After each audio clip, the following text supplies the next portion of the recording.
Hey, maître du podcast. Je suis Paul. Aujourd'hui, vous allez découvrir les meilleurs podcasts du monde. Prêt à apprendre des plus grands et à changer votre vie? Allons-y. Salut tout le monde et bienvenue dans ce nouveau Deep Dive. Ouais. On va plonger aujourd'hui dans l'univers fascinant de Yados, un entrepreneur hors du commun. Ouais. On va décortiquer son ascension fulgurante, sa philosophie qui fait parfois débat Ouais. et ses méthodes parfois radicales pour atteindre ses objectifs. D'accord. Vous êtes prêts pour la plongée? Oh, c'est parti. Yados, c'est un personnage qui ne laisse personne indifférent. Ah ouais. Il fascine, intrigue et parfois même provoque. Notre objectif aujourd'hui, c'est d'aller au-delà de l'image.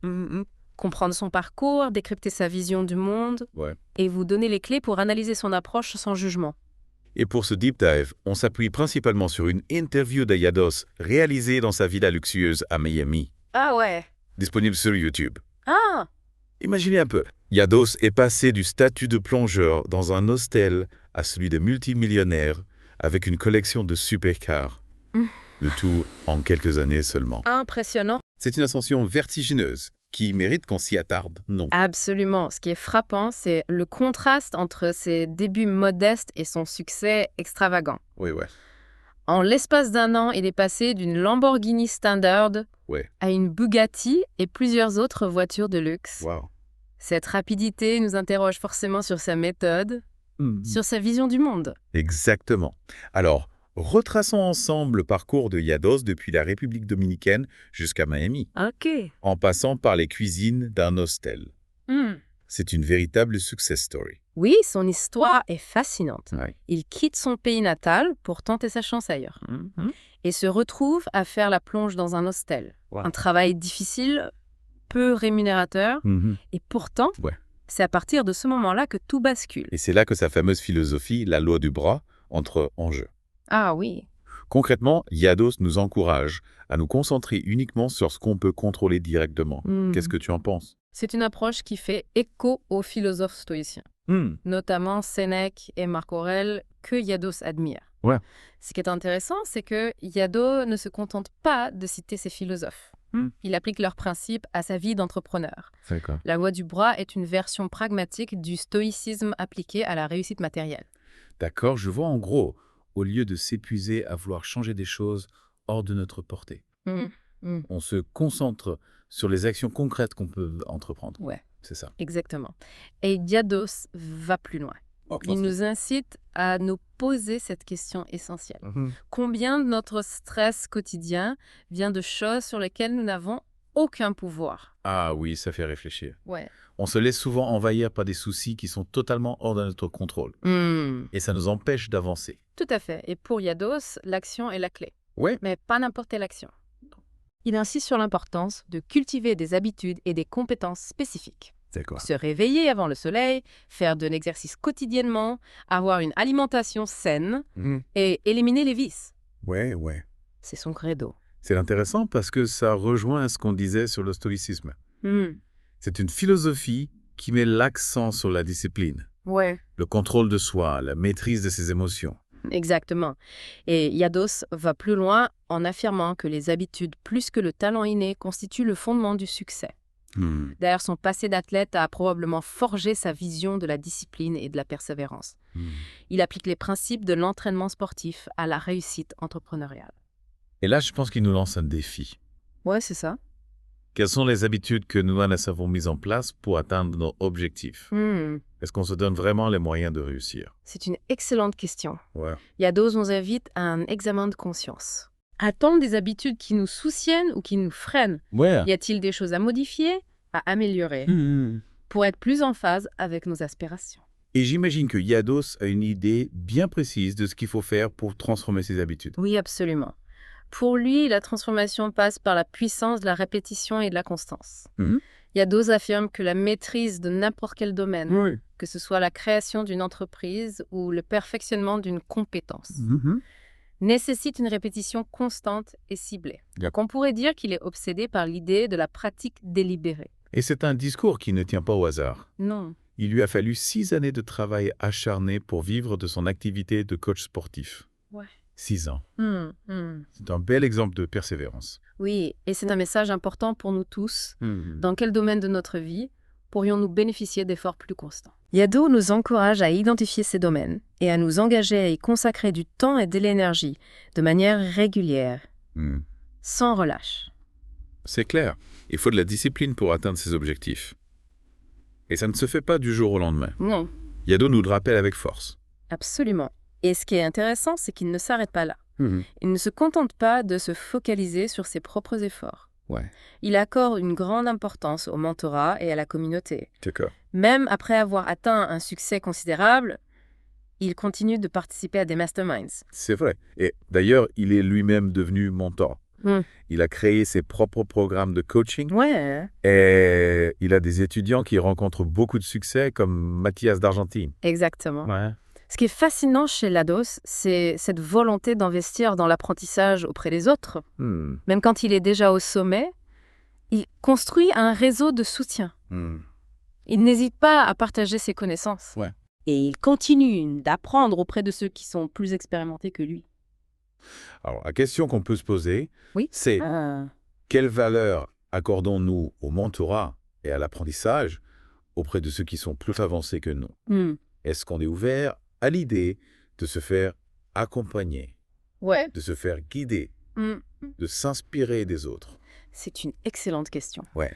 Yados met en lumière l'importance de s'entourer de personnes inspirantes et de tirer des leçons de leurs expériences. Ouais. Le mentorat peut nous aider à éviter des erreurs, à gagner du temps, à nous donner un coup de pouce quand on en a besoin.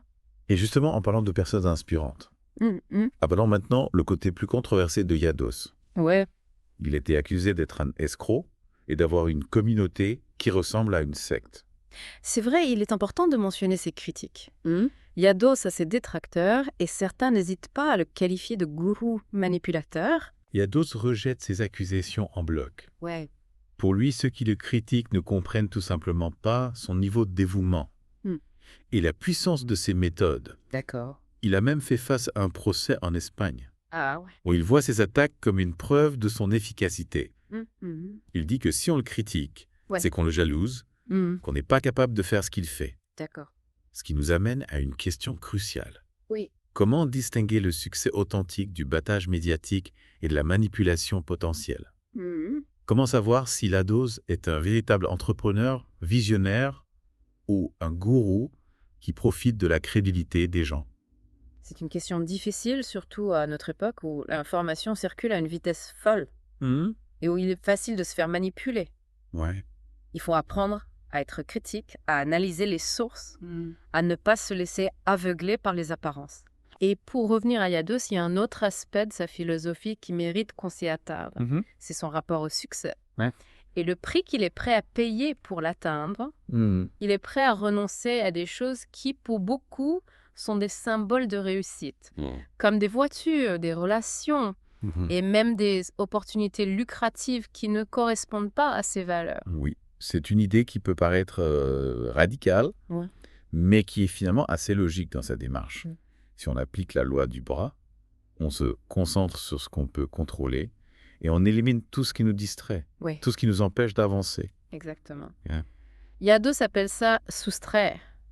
Il est convaincu que le véritable succès vient de la simplification et de la concentration, Ouais. et pas seulement de l'accumulation de biens matériels. Et ça, c'est une question qu'on peut se poser à titre personnel.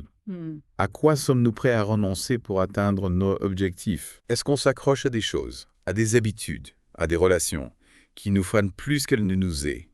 C'est une question profonde qui nous pousse à identifier nos priorités et à faire des choix parfois difficiles. Ouais. Yados nous montre qu'il faut savoir lâcher prise, se débarrasser du superflu pour avancer plus léger et plus librement vers nos objectifs.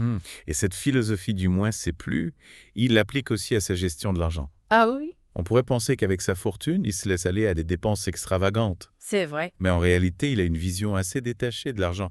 Oui, c'est intéressant. Oui. Pour lui, la richesse n'est pas une fin en soi, mais plutôt un outil pour réaliser ses projets, pour avoir un impact sur le monde. Il investit dans des choses qui lui tiennent à cœur, comme sa passion pour les voitures de sport, mais il le fait de manière consciente, Ouais. sans cesser entraîné dans une spirale de consommation ostentatoire. Exactement, il sent toutes les belles choses, mais il ne s'y attache pas. Ouais. Il a compris que le bonheur ne se trouve pas dans les possessions matérielles, mais dans la réalisation de soi, dans la quête d'une vie qui a du sens. D'ailleurs, il le dit lui-même. Ah bon? La réalité, c'est que toute personne qui me regarde en ce moment peut voir les mêmes choses que moi, peut avoir les mêmes choses que moi, et peut être la même personne que moi. La question ensuite, est-elle prête à payer le prix du succès? C'est une phrase qui interpelle. Yados nous lance un défi, nous invite à nous interroger sur nos motivations, sur notre détermination. Sommes-nous prêts à faire les efforts nécessaires pour atteindre nos rêves? Ouais. Sommes-nous prêts à sortir de notre zone de confort, à prendre des risques, à accepter l'incertitude? Et surtout, sommes-nous prêts à définir notre propre vision du succès, sans nous laisser influencer par les normes de la société et par les dictats de la réussite matérielle? Ouais. C'est peut-être ça le véritable message de Yados. Oui, il nous encourage à réfléchir à ce qui est vraiment important pour nous, à nos valeurs profondes, à ce qui nous donne envie de nous lever chaque matin. Il nous invite à créer notre propre chemin, à suivre notre propre boussole. Et même si on n'adhère pas à tous les aspects de sa philosophie, Yados nous pousse à sortir des sentiers battus, à oser être différents, à construire une vie qui nous ressemble vraiment. C'est une invitation à l'audace, à la créativité, à l'authenticité. Et c'est peut-être ça la clé du véritable succès, être soi-même sans compromis, sans masque, sans chercher à plaire à tout prix. Et cette quête d'authenticité, ce chemin vers une vie qui nous ressemble, c'est loin d'être un long fleuve tranquille. Il y a des obstacles, il y a des moments de doute, des difficultés. Ouais, c'est vrai.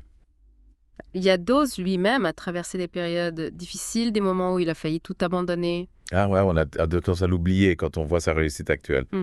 Mais son parcours n'a pas toujours été facile. C'est clair. Il a connu des échecs, des revers de fortune, des moments de solitude. Absolument, mais ce qui est intéressant, c'est qu'il a toujours su rebondir. Ouais.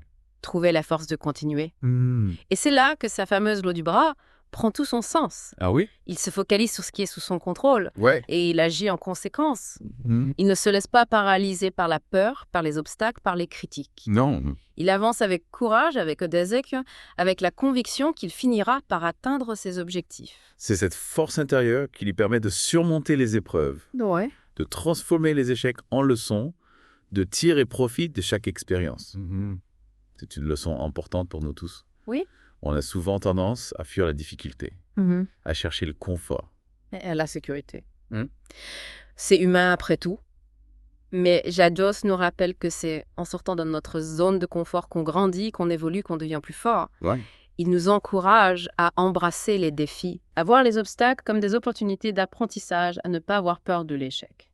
Et il a raison, on apprend tellement plus de nos erreurs que de nos succès. C'est clair. C'est en tombant qu'on apprend à marcher. C'est en faisant des erreurs qu'on progresse. Exactement. Et Yados va plus loin, il nous invite à penser différemment, à sortir des schémas classiques, à remettre en question les idées reçues. D'accord. Il nous encourage à trouver notre propre voie, à créer notre propre définition du succès. C'est ça qui est inspirant chez lui. Ouais.